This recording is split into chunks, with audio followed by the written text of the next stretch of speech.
Friends, welcome back to my channel. నేను ఈరోజు ఏం చూపించాలనుకుంటున్నానంటే రసం అండి. మనకి టైం సరిపోలేదనుకో ఒక 5 or 10 మినిట్స్లో ఈ రసం అనేది పెట్టుకోవచ్చు ఈజీగా. దీన్ని ఎలా ప్రిపేర్ చేసుకోవాలో అనేది ఈరోజు ఈ వీడియోలో చెప్పాలనుకుంటున్నాను. ఇలాంటి విషయాలు తెలుసుకోవాలంటే ప్రతి ఒక్కరు మమతానేచురహోమ్స్ ఛానల్ని సబ్స్క్రైబ్ చేయండి, లైక్ చేయండి, షేర్ చేయండి అండ్ పక్కన బెల్ ఐకాన్ క్లిక్ చేయండి. Please support this channel friends. మనం స్టవ్ ఆన్ చేసుకుని ఒక గిన్నె పెట్టుకోవాలి. గిన్నె పెట్టుకున్న తర్వాత దీనిలో ఒక గ్లాస్ వాటర్ పోసుకోవాలి. వాటర్ పోసుకున్న తర్వాత వీటిలో ఎండుమిర్చి, ఇదిగోండి నేను వేసేసుకుంటున్నాను. ఎండుమిర్చి వేసుకోవాలి. అలానే నెక్స్ట్ టామరిండ్ అండి.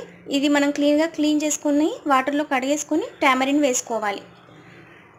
అండ్ కొంచెం పసుపు, హల్దీ అండ్ సాల్ట్, రుచికి సరిపడినంత సాల్ట్ వేసుకోవాలి. ఇదిగోండి వేసుకుంటున్నాను. ఇలా అన్నీ వేసుకొని ఇది మరిగేంత వరకు ఇలానే ఉంచుకోవాలి. ఎలా బాయిల్ అవుతున్నాయో వాటర్ అనేటివి మనం ఇంట్లో ఎంతమంది ఉంటే అంతమంది తగ్గట్టుగా వాటర్ పోసుకొని ఆ తర్వాత ఎండుమిర్చి and tamarind, haldi and salt ఇవన్నీ వేసి బాయిల్ అయ్యేంత వరకు ఉంచాలి. అలా బాయిల్ అయ్యాక దాంట్లోకి మనం ఇప్పుడు కర్రీ లీవ్స్ యాడ్ చేయాలి. కర్రీ లీవ్స్ వేయాలి. ఇలా పైన వేసుకుంటే టేస్ట్ అనేది చాలా బాగుంటుందండి ఈ రసానికి. ఇలా బాయిల్ అయ్యేంత వరకు ఉంచేసేయాలి. ఇలా బాగా మరగాలి.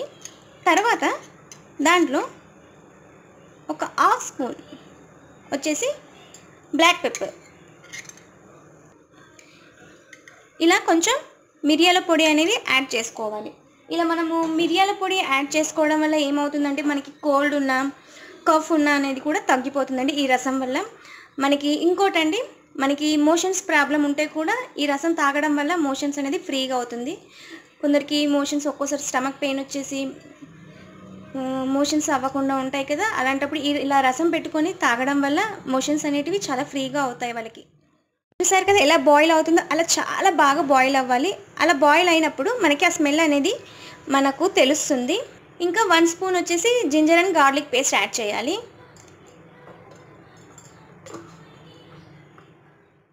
కదా ఎలా బాగా మరుగుతుందో, బాయిల్ అవుతుందో. ఇలా బాయిల్ అయ్యాక దీన్ని తీసి ఇంకో బౌల్లోకి షిఫ్ట్ చేసుకోవాలి. షిఫ్ట్ చేసుకున్న తర్వాత మనం దాంట్లోకి తాలింపు అనేది యాడ్ చేసుకోవాలి. ఇలా మనము ట్రెడిషనల్ రసం అండి, ఇది తెలంగాణ స్పెషల్. దీనికి కాంబినేషన్లో వచ్చేసి దాల్. ఈ రసం అండ్ దాల్ కాంబినేషన్లో మనం రైస్కి తీసుకుంటే చాలా టేస్టీగా ఉంటుంది. చిన్న గిన్నెలోకి కొంచెం ఆయిల్ వేసుకోవాలి. ఆయిల్ కొంచెం వేడెక్కాక 1 స్పూన్ ఆవాలు, 1 స్పూన్ జీరా, కొన్ని వెల్లుల్లి ఇలా రబ్ చేసుకొని అవి కూడా వేసుకోవాలి. ఇంకా కొంచెం కర్రీ లీవ్స్, కొంచెం పసుపు, అంతేనండి. ఇది కొంచెం ఫ్రై అయ్యాక ఆ రసంలో అనేది ఈ తాలింపు వేసుకోవాలి. చారు అనేది మనకి చాలా బాగా పనిచేస్తుంది. నార్మల్గా ఇందులో మిరియాలు వేస్తాము, వెల్లుల్లి వేస్తాం కదా, మనకి జలుబు దగ్గు ఉంటే కూడా ఈ చారు మనం పెట్టుకొని ఇలా తీసుకోవడంలో అన్నంలో తీసుకున్నా కూడా మనకి జలుబు దగ్గు అనేది తగ్గిపోతుందండి.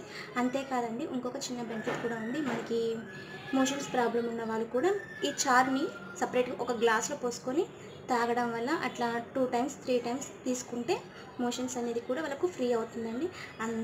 చాలా బాగా పనిచేస్తుంది వాళ్ళకి. ఇది అంతేకాదు, మనకి రైస్లోకి కూడా చారు అండ్ పప్పు, ఇలా ఈ 2 కాంబినేషన్లో కూడా మనం రైస్లో తీసుకుంటే కూడా చాలా టేస్టీగా ఉంటుంది. మీకు ఈ వీడియో యూస్ నేను అనుకుంటున్నాను. Thank you. Bye friends.